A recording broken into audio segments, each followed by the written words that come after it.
Nous allons aujourd'hui étudier un petit passage de l'Écoutez Moharan de Rabbi Nachman et nous allons essayer de le rattacher à une réalité qui se trouve dans ce monde, une invention. Alors, ce passage-là, il nous parle de la finalité, le but de la vie. C'est quelque chose de très important parce que la finalité, c'est elle qui inspire les gens à œuvrer, à travailler, à construire, à entreprendre, à se marier, à construire une maison, à ouvrir un commerce. Tout ça, c'est en vue d'une finalité. Alors Rabbi Nachman, il nous dit que chaque chose a un but. Et que ce but a lui-même un autre but, de plus en plus haut. Par exemple, il nous donne ici un exemple, la construction d'une maison. La construction d'une maison, pourquoi est-ce que une personne construit une maison? C'est dans le but de s'y installer et de pouvoir prendre du répit, du repos par rapport à ses activités quotidiennes. Alors, pourquoi est-ce qu'il a besoin de ce répit et de ce repos? Alors Rabbi Nachman nous dit parce que pour pouvoir faire son service de Dieu, pour pouvoir servir Dieu, il est nécessaire d'avoir du repos. Le repos, c'est une très très grande qualité, c'est la stabilité mentale, l'équilibre et la sérénité. Et cette sérénité, c'est le but de la sérénité, c'est de pouvoir être dans l'état d'esprit voulu pour pouvoir détecter qu'est-ce qui nous incombe, quel est notre rôle, quelle est notre finalité. Alors, maintenant, ce service lui-même, c'est-à-dire les actions qu'une personne va investir dans son rapprochement avec Dieu, tous ces efforts-là, ça s'appelle en hébreu avoda, et le service. Et donc ce service, il a lui aussi un but.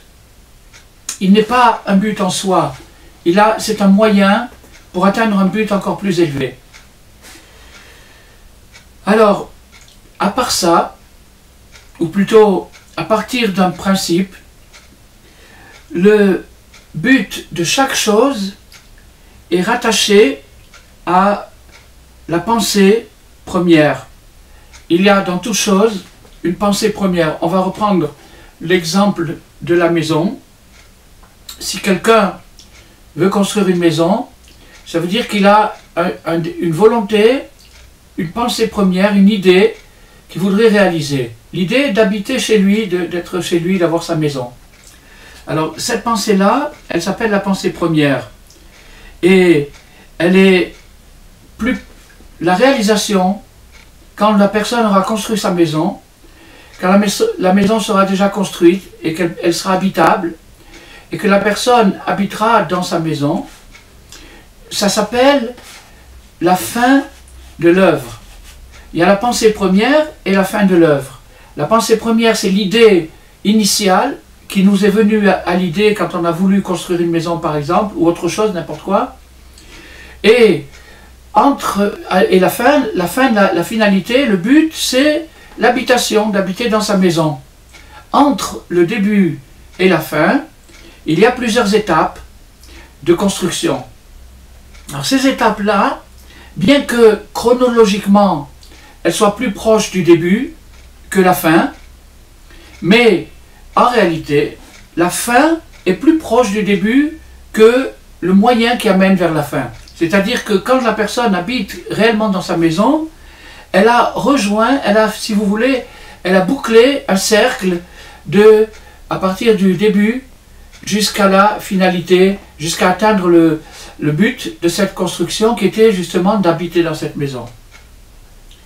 Alors, donc le but est plus proche du début que le moyen qui y mène. Alors, maintenant, de ce but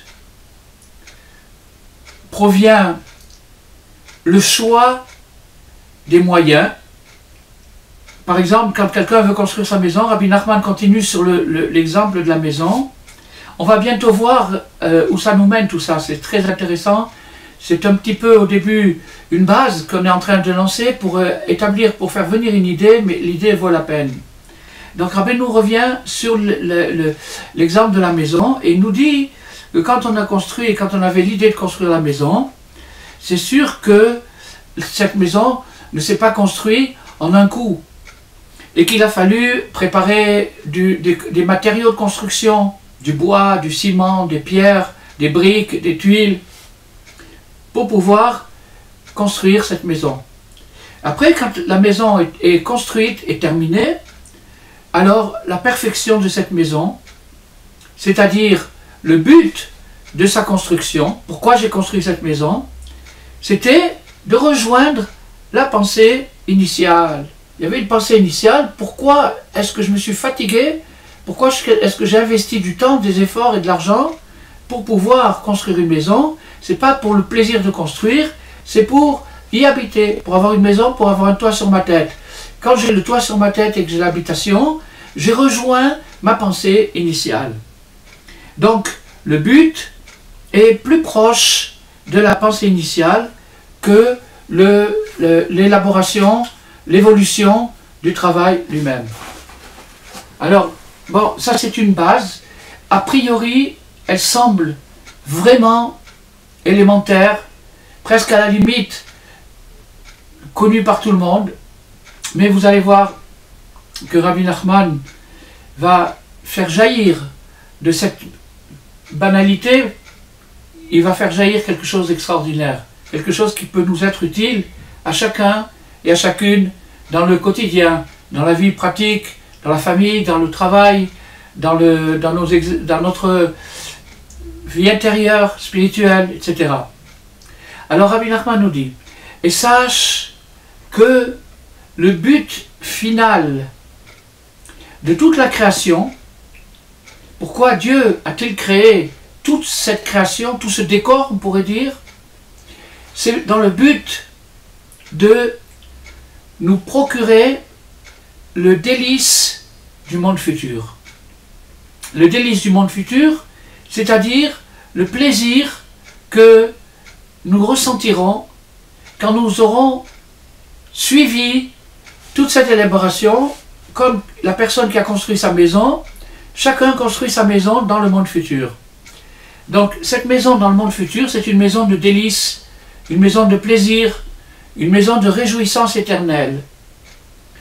Et donc, tout le passage, c'est-à-dire toutes les étapes intermédiaires entre l'idée initiale, lorsque Dieu a décidé de créer le monde, et son aboutissement final, lorsque ce monde tel qu'il est cessera d'exister pour être remplacé par un monde extraordinaire où il n'y aura plus ni maladie, ni pauvreté, ni injustice, ni mort, ni toutes les mauvaises choses indésirables, elles finiront par disparaître parce qu'elles sont toutes utiles pour nous préparer à la fin finale. La fin finale, c'est le début d'une apothéose d'un monde extraordinaire que Dieu nous réserve. Bien entendu, il aurait pu créer directement ce monde formidable et on n'aurait pas été obligé de passer par ce monde dans lequel nous sommes maintenant, mais si c'était le cas, ça n'aurait plus aucun sens, parce qu'à ce moment-là, ça serait comme si Dieu prenait d'une poche et il mettait dans l'autre poche. Il ne peut pas se donner à lui-même, il ne peut pas créer des êtres parfaits et leur donner une satisfaction, parce que cette satisfaction, s'il la donnait comme ça, elle serait honteuse. Elle serait honteuse dans la mesure où il n'y aurait eu aucun effort fourni pour l'obtenir.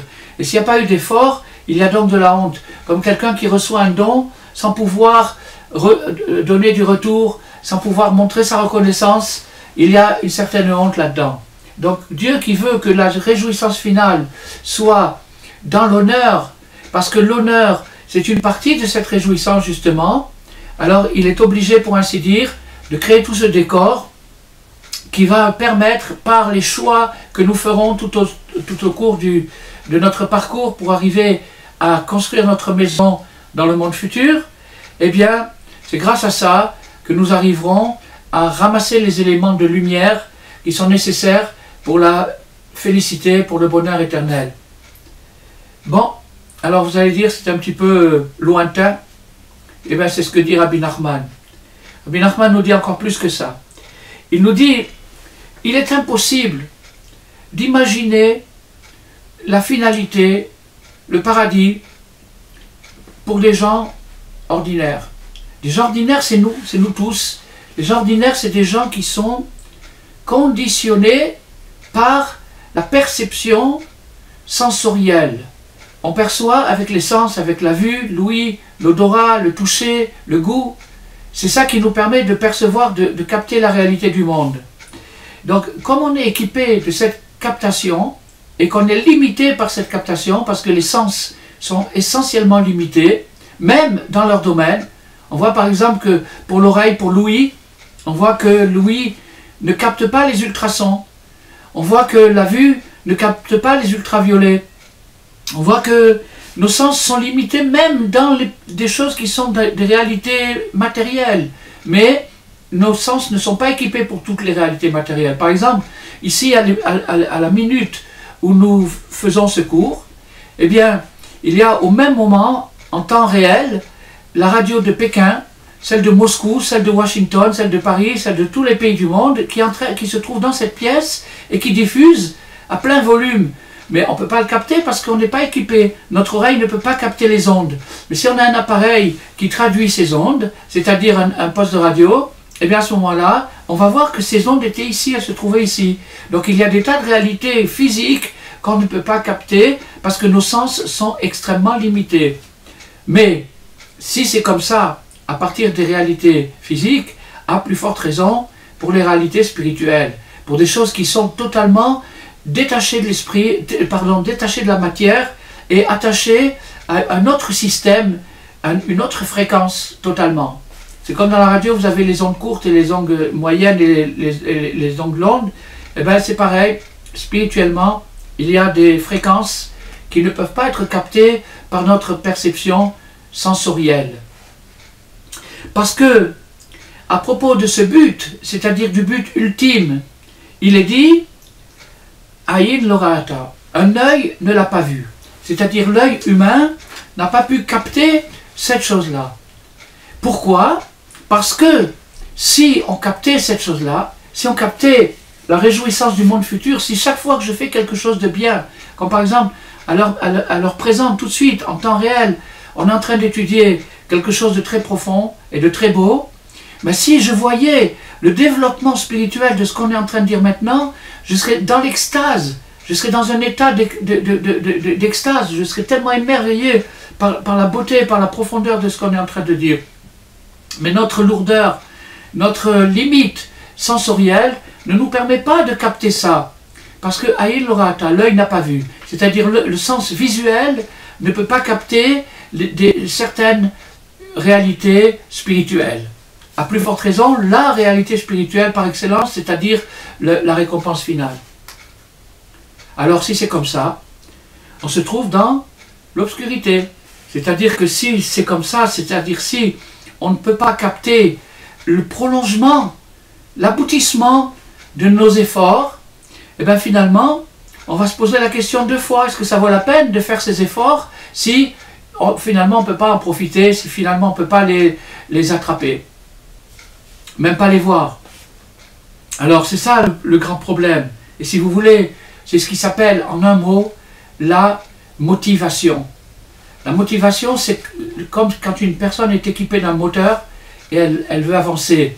C'est-à-dire ce qui fait bouger, ce qui active une personne, c'est l'intérêt. On est tous motivés par l'intérêt. Maintenant, notre intérêt n'est pas le même, tout le monde n'a pas le même intérêt. Un enfant, il a un intérêt de s'amuser, un adolescent de découvrir le monde, un adulte de gagner de l'argent ou de construire sa famille, etc., etc. Chacun a sa zone d'intérêt. Mais on est motivé par l'intérêt. Donc maintenant, quand on nous parle d'une promesse spirituelle et qu'on voudrait nous voir bouger, être motivé, comment peut-on être motivé si on n'est pas capable de percevoir la récompense? C'est comme si vous disiez à un employé, écoute, tu vas travailler, tu vas faire 12 heures par jour, sans faire aucune interruption, sans récréation, sans pause, et puis pour ce qui est du salaire, on verra. Ben, je ne pense pas qu'il va rester plus de 5 minutes. Et si vous lui dites, tu vas gagner tant et tant, il y aura des congés payés, tu pourras faire le pont, tu pourras faire des grèves, etc., etc., alors là, il y a des chances d'éveiller sa motivation. Sinon, eh ben, il n'y a pas de raison qu'il s'y mette. Alors, Rabbi Nachman va répondre à cette ambiguïté. Il y a une ambiguïté ici parce que d'un côté, on ne peut pas nous faire voir la récompense parce que si on nous faisait voir la récompense, on serait trop motivé et donc on n'aurait aucun mérite. C'est tout à fait normal. Si je dis à quelqu'un, tu vas gagner 1 million d'euros en courant à pied d'ici jusqu'à la mer, on est à 20 minutes de la mer ici, donc tu vas gagner 1 million d'euros, il ne va pas s'arrêter une seconde, il va courir, courir, courir, parce qu'il sait qu'il gagne 1 million d'euros au bout. C'est ça la motivation, l'intérêt. Alors si maintenant on montrait aux gens qu'est-ce qu'ils ont à gagner à faire le bien, ils ne feraient que ça toute la journée, c'est tout à fait normal, chacun vit son intérêt. Même quelqu'un qui fait le mal, c'est son intérêt, il croit que c'est bien. Donc, le problème, c'est qu'on ne peut pas nous montrer notre intérêt, on ne peut pas nous montrer, on peut pas nous motiver. Mais d'un autre côté, si on n'est pas motivé, on ne peut pas bouger. Donc il y a ici une espèce de problème. Alors Rabbi Nachman va le résoudre. Mais les véritables justes, eux, peuvent percevoir avec leur pensée le but du monde futur. C'est-à-dire, ici on a sauté un cran, il y a le but de ce monde-là qui est le monde futur, et il y a le but du monde futur qui est encore plus haut, il y a toujours plus haut, puisque Dieu est infini, donc la récompense est infinie, elle ne s'arrêtera jamais, ça sera toujours du bien de mieux en mieux. Donc le but du monde futur est perçu par les justes authentiques. Le juste authentique, c'est la personne qui a réussi à se défaire de son imagination. Elle a réussi à dominer son imagination, elle a réussi à raffiner, à trier son imagination, à ne pas se laisser piéger. Et donc du moment qu'elle est sortie de son piège, elle a une captation spirituelle. Quand elle est détachée de la captation matérielle, elle atteint une captation spirituelle. La captation spirituelle, ça veut dire qu'il est capable d'atteindre par sa pensée un état d'esprit qui lui fait sentir exactement qu'est-ce qui se passera dans le futur. Bon, alors, j'ai dit que Rabbi Nachman avait résolu le problème, mais en fait, il l'a résolu pour un pourcentage microscopique de la population, c'est-à-dire les justes. Il y en a au maximum 36 en terre d'Israël et 36 en dehors de la terre d'Israël, ça fait 72 au maximum dans une génération, et à part ça, il y a des milliards d'individus sur terre, donc le pourcentage est microscopique par rapport à l'humanité, par rapport à la réalité. Donc, si maintenant j'ai réparé le tzaddik, le juste, c'est-à-dire que si il a fait l'effort de sublimer son imagination, alors à ce moment-là, il pourra avoir une captation, et quand il aura cette captation, il aura une hyper motivation. Et c'est ça ce qui fait que les justes sont capables de se sacrifier corps et âme pour pouvoir faire même un petit détail de la tradition, parce qu'ils savent qu'est-ce que ça représente.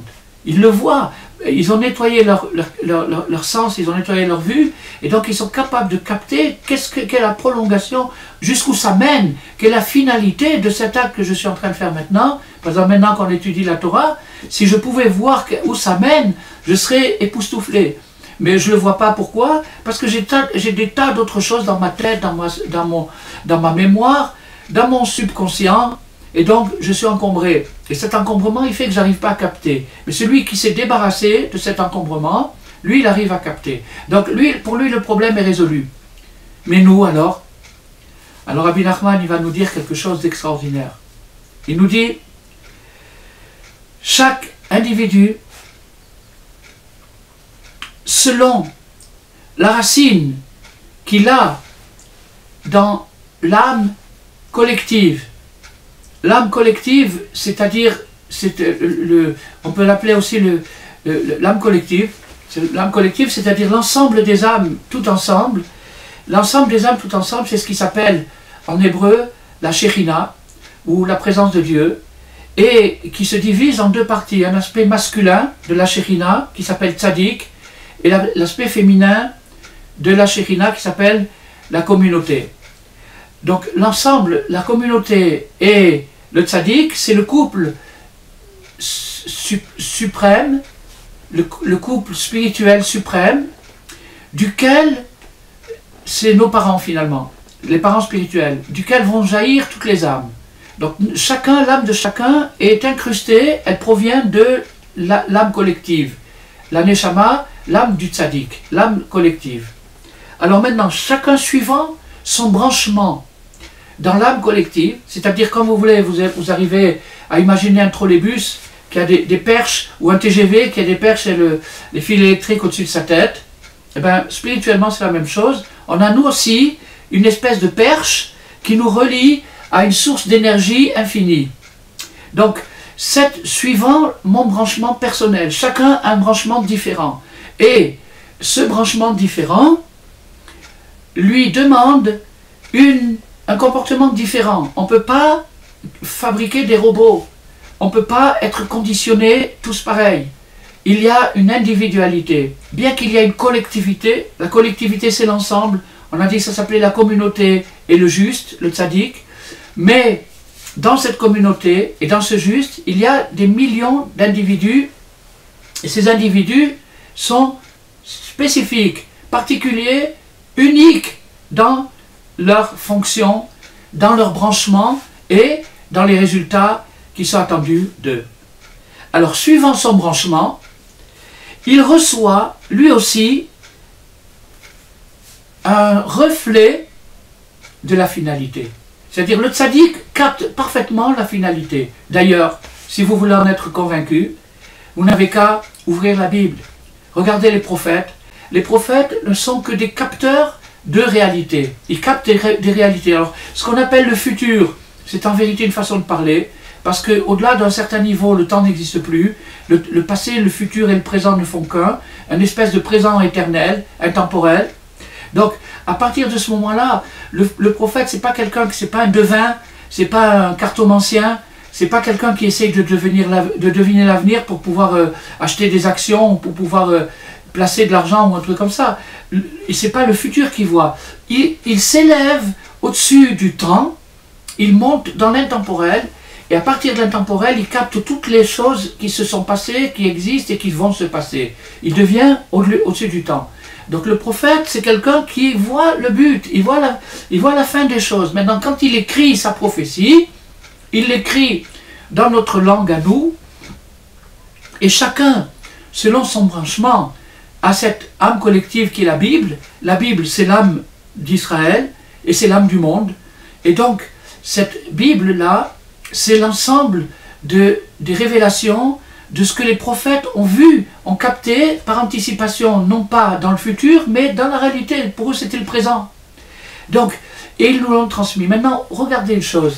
Si vous prenez la Bible telle qu'elle est imprimée dans ce qui s'appelle Mikraot Gedolot, c'est-à-dire les grands versets, vous allez vous rendre compte qu'il y a plusieurs commentateurs. Et des fois, ces commentateurs se contredisent. Ils expliquent chacun suivant leur angle. Chacun a un angle, chacun a une personnalité, chacun a un style. Et donc ce style du commentateur, il y a même encore plus que ça, chacun a une musique, chacun a une certaine mélodie. Et vous remarquerez que si vous observez les cantillations, les petites notes qui sont dans la prophétie, dans l'Haftara, dans ça, vous allez vous rendre compte que chaque prophète a une musique différente. Il y avait une dame qui s'appelait Suzanne Ventura qui a redécouvert la musique du temple, la musique des Lévi'im. Elle était capable, quand on lui chantait un verset sans dire les mots, juste la musique, elle était capable d'identifier de quel prophète ça venait. Elle connaissait le style musical de chaque prophète. Bon, revenons à notre sujet. Donc, le juste, qui est le prophète, il voit la finalité et il peut la transmettre à chacun. Et non seulement il va la transmettre à chacun, mais il va la transmettre à chacun selon le style de la personne qui le reçoit, c'est-à-dire de nous. Chacun suivant son style, chacun suivant sa finalité. Tout le monde n'est pas égal, tout le monde n'est pas appelé à la même destinée. Chacun a son devoir, chacun a sa mission de vie. Donc, suivant ma mission de vie, le tzaddik peut me faire voir un reflet de la finalité, et bien entendu, si je capte un reflet de ma finalité personnelle, je vais être une bombe, je vais avoir une force extraordinaire, je vais soulever des montagnes, je vais être capable de surpasser des obstacles que j'aurais jamais pu imaginer en temps normal. Pourquoi? Parce qu'en temps normal, je me dis, bon, si j'arrive à faire ça, ça sera bien. Peut-être qu'il y aura des gens qui me féliciteront, peut-être pas, peut-être qu'on va me critiquer. Bon, ben, d'accord, c'est très bien tant que je peux le faire, mais si c'est un petit peu difficile, ben j'ai déjà une excuse. J'ai une excuse parce que je ne sais pas où ça mène, je ne sais pas à quoi ça rime finalement. Tandis que, si le tzaddik, qui est l'âme collective, et qui voit ma mission de vie, et qui voit son aboutissement spirituel ultime, c'est-à-dire dans toute éternité, il capte ça, et il me fait refléter cette chose-là dans ma conscience à moi, il m'a donné la force. Il m'a donné le pouvoir. Il m'a donné la force, il m'a donné le pouvoir de faire des choses que j'aurais jamais pu faire en temps normal. Voilà, si vous voulez, le secret de la révolution chassidique. La révolution chassidique, elle a amené au monde la nécessité, elle a rappelé plutôt, parce que ça a toujours existé, elle a rappelé au monde la nécessité d'être branché sur un périscope, c'est-à-dire de pouvoir voir plus loin que notre portée personnelle, de voir plus loin, au-delà de notre limite personnelle, et ce périscope, il nous permet de voir très très loin, et quand on voit très très loin, c'est tellement merveilleux ce qu'on voit, on devient des turboréacteurs, on devient très très puissant. Il y a des puissances dans un homme extraordinaires, il suffit juste de les déclencher. On le voit dans la réalité, comme j'ai donné tout à l'heure l'exemple, 1 million d'euros pour celui qui va jusqu'à la mer, eh bien, on voit que ce 1 million d'euros, cette promesse, elle est capable de motiver, de faire sortir des forces cachées, des forces que je ne connaissais pas, et pourtant elles étaient en moi. Ou bien le contraire, la peur. Si jamais je suis poursuivi par quelqu'un qui me veut du mal, eh ben, la peur va me donner la force. C'est pas que la peur donne de la force, c'est que la peur éveille une force latente, une force qui sommeille au fond de moi. Alors maintenant, Rabbi Nachman va nous dire, bon d'accord, alors vous avez le TGV, c'est très très bien, vous avez la ligne haute tension, je ne sais pas combien de milliers de volts il y a dans cette ligne de haute tension, et vous avez le TGV qui est capable de rouler à 400 à l'heure, peut-être même plus. D'accord? Maintenant, il y a entre le TGV et la ligne de haute tension, il y a un appareil, une espèce de perche, et cette perche, elle touche la ligne et elle donne le courant. Alors, quelle est la perche ici? Bon, il y a la connaissance du juste. Le juste, il connaît ma mission de vie, il connaît la finalité, il sait jusqu'où ça mène. Mais moi, qu'est-ce qu'on attend de moi pour pouvoir me brancher? Il ne s'agit pas d'inventer quoi que ce soit. Je n'ai pas inventé des trucs, j'ai juste à recevoir, à réceptionner ce que le juste a capté pour moi et à le réceptionner personnellement afin d'être motivé. Donc maintenant, il faut une condition qui s'appellera, on va l'appeler la connexion, le branchement. Il nous dit Rabbi Nachman, ce branchement est possible à partir du moment où une personne sait convertir sa colère en bonté. Il peut transformer sa colère en bonté. C'est-à-dire, qu'est-ce que ça veut dire transformer sa colère en bonté? C'est-à-dire quand la personne rentre dans un état d'énervement, il y a quelqu'un qui l'énerve, il y a quelqu'un qui lui porte sur les nerfs. Alors, il rentre dans une espèce d'état d'esprit qui s'appelle la colère. Et dans la colère, il y a des degrés, il y a la rage, il y a la colère moyenne, il y a la colère un peu plus faible, et il y a ce qui s'appelle l'énervement, quand on commence à être un peu énervé. Quand la personne commence à être un peu énervée sur quelqu'un, ou même sur quelque chose, de ne pas agir cruellement dans sa colère. La première chose, prenez l'exemple d'un ordinateur. Vous êtes devant l'ordinateur et la souris se coince. Vous avez envie de le maudire et même de le casser, et il y en a qui maudissent et qui cassent leur ordinateur. Pourquoi? Parce que la colère s'est réveillée. La colère vient du fait que ma volonté n'a pas été accomplie. Quand ma volonté n'a pas été accomplie, eh bien je me mets en colère. Alors quand je me mets en colère, immédiatement, j'éveille un sens de vengeance et de cruauté. J'ai envie de faire du mal à la personne ou à la chose qui m'ont énervé, qui m'ont mis en colère. Alors Rabbi Nachman nous dit que quand la personne va rentrer dans un état d'énervement, dans une tension, un état d'énervement, où elle va être proche de s'énerver et de faire quelque chose de coléreux, de méchant, à ce moment-là, au contraire, adoucis ta colère en miséricorde. Aie pitié de la personne sur qui tu veux t'énerver. Avoir pitié de la personne sur laquelle on veut s'énerver, que ce soit un enfant, que ce soit un adulte, que ce soit un conjoint ou une conjointe, on a envie de s'énerver et on a envie d'être cruel, on a envie de dire des mots méchants, on a envie de blesser, on a envie de se venger. C'est un instinct naturel, mais il faut le combattre. Alors, qu'est-ce qu'on gagne à le combattre? On gagne que quand on va transformer la colère en bonté, qu'est-ce qui va se passer?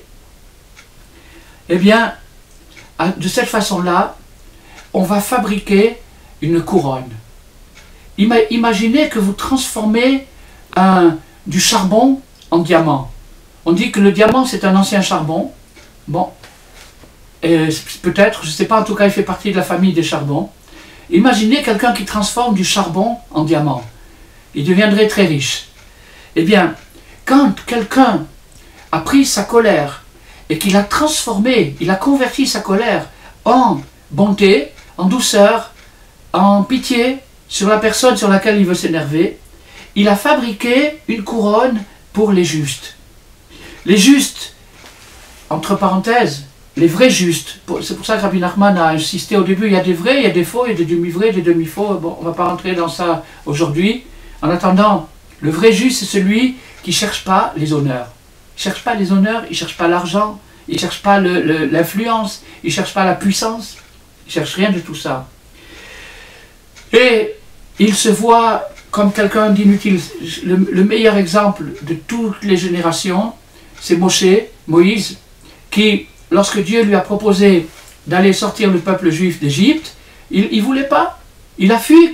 Qui je suis? Je ne suis pas un orateur, je ne suis pas rien. Il ne voulait pas du tout faire sortir les Juifs. C'est pas qu'il ne voulait pas que les Juifs sortent d'Égypte, mais il ne voulait pas. Il y avait son frère. Aaron était plus âgé que lui. Ben voilà, ça va très bien avec Aaron. Pourquoi moi?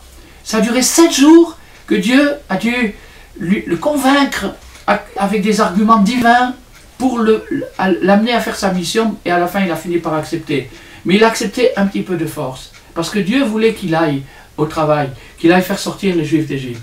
Alors, dans chaque génération, il se reproduit la même chose, c'est-à-dire qu'il y a un juste dans la génération, et ce juste-là, il n'est tellement pas intéressé par l'argent, par l'honneur, par toutes les choses superficielles, que il ne cherche pas à avoir des élèves, il ne cherche pas à avoir une cour, il ne cherche pas à avoir un immeuble, il ne cherche pas à compter des points, etc., avoir des médailles et des trophées, etc., etc. Au contraire, il fuit tout ça, parce que c'est un vrai juste. Et donc, à la limite, il n'est pas intéressé du tout de rentrer dans un jeu politique ou un jeu communautaire, quel qu'il soit.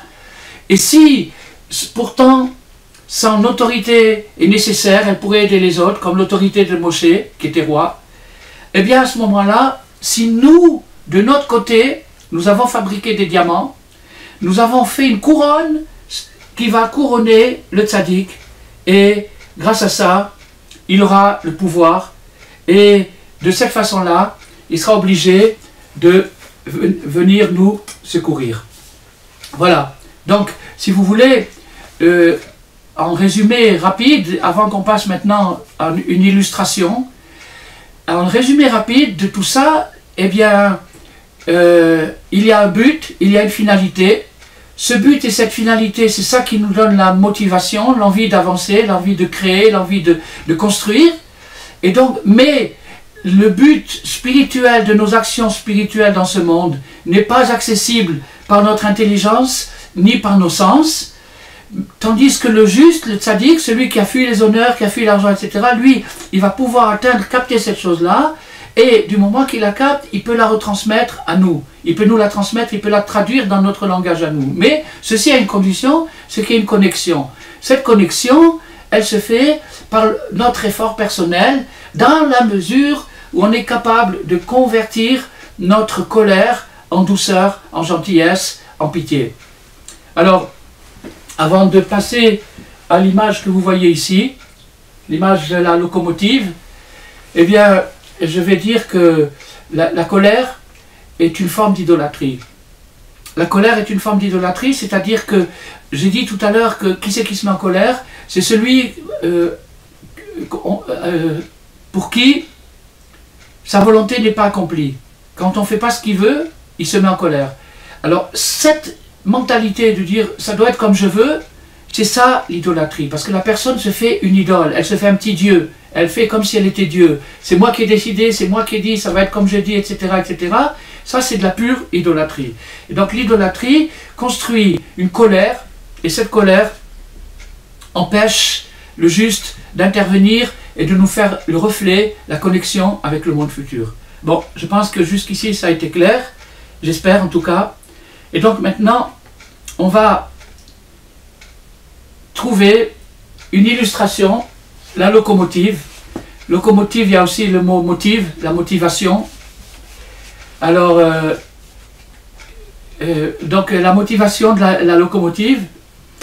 Il faut savoir une chose, c'est que les inventions, les grandes inventions, à l'époque de Rabbi Nachman, c'est-à-dire fin du XVIIIe siècle, début du XIXe siècle, Rabbi Nachman est niftar en 1810, donc à cette époque-là a commencé la révolution industrielle.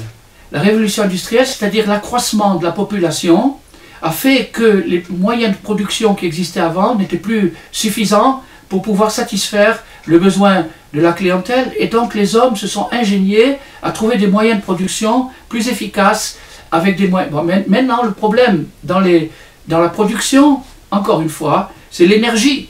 Comme nous, il nous faut de l'énergie, de la motivation, et bien la matière aussi, elle a besoin d'énergie pour pouvoir bouger. Elle ne bouge pas sans énergie. Donc, la recherche de l'énergie a été le souci des savants à l'époque de la révolution industrielle, qui était à l'époque de Rabbi Nachman. Donc, quand il y a eu cette révolution industrielle, Rabbi Nachman nous dit que toutes les inventions viennent du ciel. Quand Dieu a décidé, tout ce qui existe vient du ciel, à part les inventions, tout le reste aussi. Mais les inventions sont divines, c'est-à-dire qu'il y a un moment où Dieu décide que cette chose-là doit arriver sur terre. Et quand Dieu a décidé qu'elle doit arriver sur terre, il donne dans la tête d'un bonhomme qui est en général quelqu'un qui s'est préparé pour ça, comme Albert Einstein a dit, il a dit que toutes ces grandes découvertes, à commencer par la relativité, la fluidité du temps, etc., il les a faites par pure intuition et même des fois par des rêves. Mais comme il était un très bon physicien, il était capable d'introduire son intuition dans un langage de physique. Bon, donc, en réfléchissant sur l'étude qu'on a étudiée, Rabbi Nachman nous ramène une anecdote talmudique où il s'agit d'un rave de la Gemara, du temps de la Gemara, qui est parti en bateau. Et quand il était en bateau, ils ont vu un trésor dans la mer. Et il y a un plongeur qui a plongé dans la mer pour aller chercher le trésor, mais autour du trésor, il y avait un gros poisson. Le poisson a essayé de mordre la jambe du plongeur, mais le plongeur, il avait pris une outre de vinaigre, il a versé son outre de vinaigre, le poisson est parti, et quand il a voulu prendre le trésor, à ce moment-là, il y a une voix du ciel qui est venue et qui a dit « Ah, attention, attention, qu'est-ce que vous voulez prendre maintenant? Le trésor de madame, l'épouse de Rabbi Hanina ben Dosa. » Et dans ce trésor, elle met de l'azur, des fils d'azur pour les justes dans le monde futur. Bon, vous comprenez très bien qu'il s'agit d'une allégorie et qu'il s'agit de quelque chose de très profond. On n'aura pas le temps aujourd'hui d'apprendre tout ça, mais simplement je vais vous dire une chose, c'est que le trésor, ici en hébreu, se dit kartalita, excusez-moi, c'est pas en hébreu, c'est en araméen. Kartalita, ça veut dire une espèce de trésor, une boîte, un trésor, un coffre plus exactement. Dans le mot Kartalita, nous avons deux parties, Karat et Lita. Le mot Lita fait 441 qui veut dire émettre. Et le mot Karat peut se permuter et donner le mot Qatar. Le mot Qatar en hébreu, cette fois-ci, maintenant on passe de l'araméen en hébreu, c'est permis quand on fait du drash, c'est-à-dire quand on fait de l'extrapolation, on a le droit de combiner des numéros, même si c'est pas très précis, c'est pas grave, pourvu que ça soit dans la direction, parce que ça permet de faire jaillir des idées nouvelles. Alors ici on a le mot Qatar, dans Kartalita, on a le mot Qatar, et le mot Qatar veut dire en hébreu la locomotive. La locomotive s'appelle le Qatar. La machine à vapeur s'appelle Manoa Kitor, en hébreu moderne, et Qatar, c'est le mot qui veut dire la locomotive. Et bien tenez-vous bien, quel est le rapport entre la locomotive et le Kartalita, c'est-à-dire le trésor de Rabbi Nachman, de la Gemara? C'est en 1804 que Rabbi Nachman a dit cet enseignement. Et c'est en 1804 que Richard Trebirt, excusez-moi si je ne prononce pas bien le nom, c'est en anglais, il a découvert la première locomotive qui était capable de faire un parcours de 15 km. Rappelez-vous qu'il n'y avait pas de rails à cette époque-là, c'était sur des plaques de fer. Donc c'était très rudimentaire, mais le premier transport en locomotive qui a été fait sur Terre a été fait en Angleterre en 1804, l'année même où Rabbi Nachman a donné. C'est pas du tout par hasard, pour une raison très simple, le hasard n'existe pas. Donc c'est pas par hasard, c'est parce que le Rabbi Nathan nous explique que toutes les inventions qui se font sur Terre correspondent aux découvertes spirituelles du tzaddik. Parce que le tzaddik, il capte le futur et il est capable de faire passer un reflet jusque dans des inventions les plus profanes. Donc maintenant, nous voyons que la locomotive, qui est quelque chose de vraiment profane, quelque chose de laïque, de matériel, et bien cette locomotive, celle que j'ai dessinée, ressemble à peu près à celle de Richard, et elle marche sur un principe de combustion en brûlant du charbon. Et c'est comme ça que, en brûlant du charbon, les inventeurs ont réussi à transformer l'énergie thermique en énergie mécanique. Donc l'énergie thermique, elle est très sympathique, mais elle ne sert pas à grand chose. Elle sert à chauffer, à faire de la... Bon, d'accord, ça sert à chauffer une maison, un radiateur, un truc comme ça, ou à faire cuire des pommes de terre. Mais pour arriver à un développement de puissance, maintenant on est à l'aube de la société industrielle, on a besoin d'énergie très forte. On a besoin de faire avancer des bateaux, on a besoin des presses, on a besoin des pompes pour pomper dans les mines, etc., et on a besoin des locomotives. Alors, tout ça provient de notre Kartalita, et maintenant, je vais le démontrer. Voilà, on a ouvert le ventre de la locomotive, et maintenant vous voyez un autre dessin qui représente l'intérieur de la locomotive. Alors là, les deux bonhommes, je ne les ai pas redessinés, ils sont ici. Il y en a un qui s'appelle le chauffeur, c'est lui qui met le charbon dans le brasier de la locomotive, et l'autre c'est le conducteur, c'est celui qui conduit, qui regarde, qui fait les signaux, la sonnette, etc. Donc maintenant, regardez qu'est-ce qui se passe. Il se passe que quand on fait chauffer du charbon, on produit un feu. Le feu, c'est la colère. Dans les valeurs kabbalistiques, il y a 4 éléments, et l'élément du feu, c'est l'élément de la colère. Donc quand on produit de la colère, à partir de la terre, le charbon c'est de la terre, c'est une terre qui brûle, mais c'est de la terre, c'est considéré comme du domaine, du minéral. Donc quand on prend ce minéral et qu'on le fait brûler, on obtient un feu très fort, et s'il y a ici une cloison d'acier métallique ou de la fonte, je ne sais pas quel métal est employé pour ça, le feu fait chauffer cette cloison-là, et ici, il y a de l'eau. Donc cette eau-là, automatiquement, elle va être portée à ébullition. Elle va bouillir, et quand l'eau va bouillir, elle va se transformer en vapeur.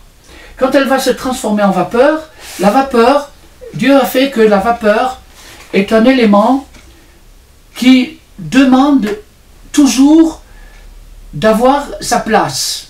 Chaque je ne sais pas si on peut dire cellule, chaque particule, on va dire, chaque particule de vapeur a besoin d'avoir son périmètre, d'avoir son espace. Et quand la vapeur, il y a des choses, par exemple, que quand elles n'ont pas leur espace, eh bien, elles sont comprimées, elles se laissent comprimer. La vapeur ne se laisse pas comprimer. La vapeur oppose une résistance active à toute chose qui cherche à la comprimer parce qu'elle veut être à sa place, elle veut être à l'aise. Alors pour être à l'aise, elle va pousser tout ce qui la dérange. Donc nous maintenant, on a produit cette vapeur, et comme c'est dans un vase clos, bon, naturellement mon dessin est purement schématique, il n'est pas précis du tout, il n'est pas technique du tout, c'est juste pour comprendre le principe. Donc maintenant, quand la vapeur qui se produit, elle va chercher dans tous les endroits de la locomotive comment s'en aller, elle ne peut pas s'en aller, à part par le sifflet, mais le sifflet c'est un tout petit morceau. Alors qu'est-ce qu'elle fait? Elle va rentrer ici, et là il y a un piston.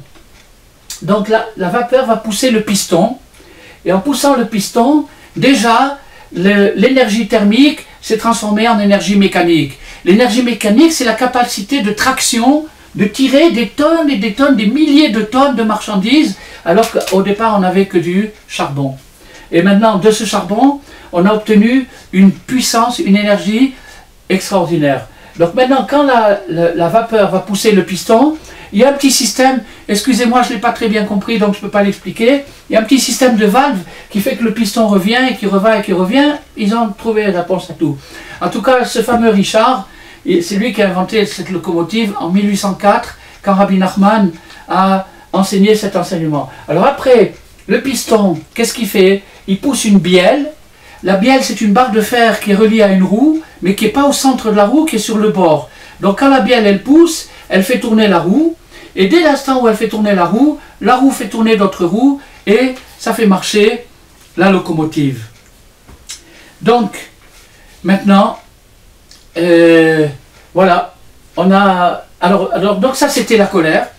Alors maintenant, je vais donner le signifié, ce que ça signifie. Ça, c'était la colère. L'eau, c'est la bonté. Et l'air, c'est l'esprit.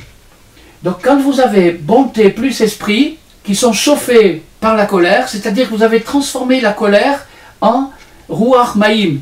Ruach, c'est le vent, l'esprit, et Maïm, c'est l'eau. Si vous faites en hébreu Ruach plus Maïm, vous avez Rachamim, qui signifie la miséricorde.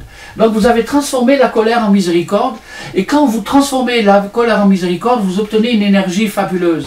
Vous obtenez l'énergie de la motivation, c'est-à-dire que le tzaddik va vous faire passer. Alors maintenant, on pourrait approfondir ça à l'infini.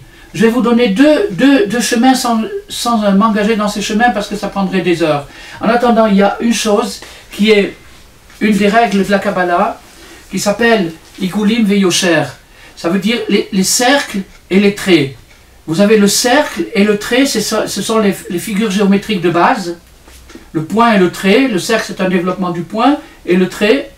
Donc, les cercles et le trait qui sont la dynamique du cosmos. Le cosmos est activé par cette dynamique entre le cercle et le trait. Donc maintenant, on voit que le trait, c'est-à-dire le piston, qui est un mouvement de traction linéaire, va se transformer en cercle. Il y a là-dedans des choses kabbalistiques fabuleuses. Pour vous dire que tout ce que Hachem a envoyé dans l'esprit des savants, des inventeurs de la technologie, c'est des mystères de Kabbalah extraordinaires.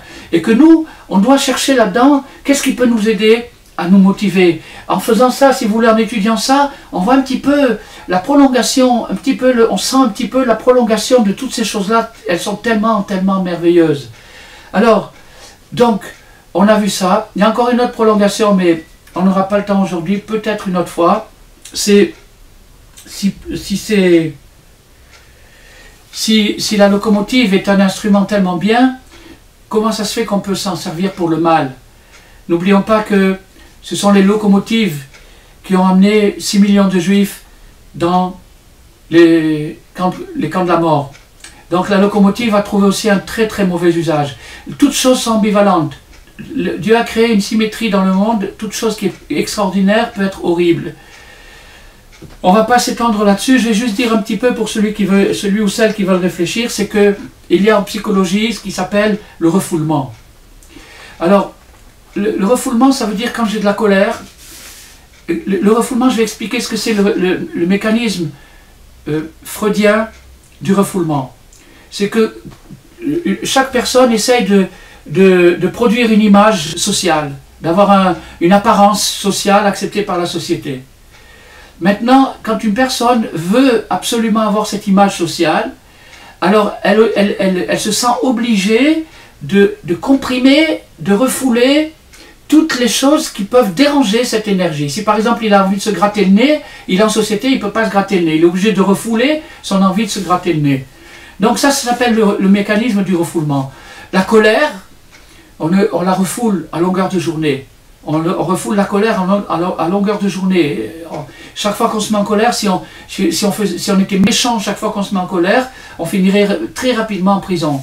Parce que si on recevait une contravention, on aurait envie de donner une gifle à celui qui nous a mis la contravention. Donc la colère, on apprend à la refouler, à la comprimer. Mais malheureusement, le refoulement n'est pas une bonne méthode. Parce que le refoulement peut entraîner, chas v'shalom, que Dieu nous en préserve, des décompressions. Que la personne décompresse d'un seul coup et à ce moment-là, elle peut faire des bêtises. Alors, si vous voulez, la compression, l'Occident qui a exercé une compression sur soi-même de colère pendant 2000 ans, de colère, du moment que ce n'est pas attaché au tzaddik, du moment que ce n'est pas attaché à Mashiach, du moment qu'il n'y a pas une vision ultime des choses, la colère n'a pas été convertie et donc elle a été refoulée, et quand la colère est refoulée, elle finit par s'exprimer par des guerres mondiales. Voilà ce qui s'est produit à la Deuxième Guerre mondiale, à la Première et à toutes les guerres qui ont existé jusqu'à aujourd'hui. Donc je ne vais pas m'étendre là-dessus, mais chacun peut comprendre s'il poursuit un petit peu l'exemple. Pour terminer, je vais raconter une histoire, je vais raconter une histoire de Rabbi Nachman. Rabbi Nachman a dit que il y avait une fois un roi qui voulait aller chasser des bêtes sauvages en forêt. Alors il s'est déguisé en chasseur. Lui et ses ministres sont partis à cheval, à chasse à courre, avec des trompettes et des trucs et des corps de chasse. Ils sont partis à Fontainebleau, je ne sais pas où ils sont partis, ils sont allés à la chasse. Et quand ils sont arrivés en forêt, il y a eu un terrible orage, un déluge, la fin des temps. Alors les ministres, épouvantés, paniqués, se sont dispersés et ils ont abandonné Sa Majesté. Ils ont abandonné le roi. Et le pauvre roi, déguisé en chasseur, a cherché refuge. Il a cherché refuge jusqu'à ce qu'il trouve la masure d'un paysan. Donc il a tapé à la porte. Le paysan a vu un bonhomme trempé, il ne peut pas s'imaginer que c'est un roi. Il lui dit, eh rentrez mon cher, rentrez, venez donc vous chauffer. Il a chauffé, il lui a donné une couverture, il lui a fait un bon verre de thé. Après il lui a proposé une espèce de flocon d'avoine. Et il lui a dit, maintenant vous pouvez vous reposer, prenez votre temps, il n'y a pas de pression, rien du tout. Alors le roi, Rabbi Nachman nous dit que le roi a ressenti une douceur qu'il n'avait jamais ressentie de sa vie. C'est cet homme-là, cet homme simple qu'il a accueilli avec tellement de gentillesse, il a ressenti une douceur qu'il n'avait jamais ressentie de sa vie. Alors, l'orage a passé, le temps s'est calmé, et les ministres ont commencé à se rappeler qu'ils avaient un roi et à le chercher. Ils ont cherché le roi jusqu'à ce qu'ils arrivent à la masure en question. Ils ont frappé à la porte et c'était le paysan et le roi. Alors quand ils ont vu le roi, ils ont commencé à faire des grandes courbettes, des grands signes de salut, etc., etc. Et ils ont voulu repousser le paysan. Tu ne sais pas qui tu as affaire, tu ne sais pas que c'est un roi, tu lui parles comme ça, comme si c'était ton copain. Alors le roi s'est fâché. Il a intervenu, il a dit, arrêtez, arrêtez, arrêtez, vous m'avez abandonné. C'est lui qui va me ramener au palais et c'est lui qui mettra ma couronne sur ma tête. Alors Rabbi Nachman a dit, ça c'est une image, une parabole de Rabbi Nachman. Alors Rabbi Nachman a dit, avant la fin des temps, c'est-à-dire maintenant, il y aura un déluge, mais non pas un déluge d'eau, comme le premier déluge, mais un déluge d'hérésie. Un déluge d'hérésie, ça veut dire toutes les théories possibles et imaginables pour contredire la providence, pour contredire la présence, pour contredire la responsabilité, pour contredire toutes ces choses-là. C'est ça ce qu'ils appellent l'hérésie. Donc il y aura un déluge d'hérésie qui viendra de l'intérieur. Ça viendra du ciel et ça rentrera dans les gens et le monde entier va être pris par l'hérésie. Et les seuls gens qui survivront à cette débâcle, à cet apocalypse, à ce déluge d'hérésie, ce sont les gens simples qui récitent des psaumes. Ce sont eux qui couronneront le Mashiach. Voilà, c'est en eux qui vont couronner le Mashiach. Le Mashiach va être accueilli par ces gens simples qui ont tenu le coup parce qu'ils sont restés simples. Ils ont refusé la sophistication, ils ont refusé la complication, ils sont restés simples, et du fait qu'ils sont restés simples à dire des psaumes, à dire des Tehillim, grâce à ça, ils recevront le Messie et ils le couronneront. Alors, le parallèle est très frappant ici, c'est qu'on a dit que quand on transforme sa colère en bonté, on obtient, on fait un diamant, une pierre précieuse pour la couronne du juste, et le juste est obligé de nous guider. Ce juste intemporel, c'est le roi David. Le roi David, c'est le roi par excellence.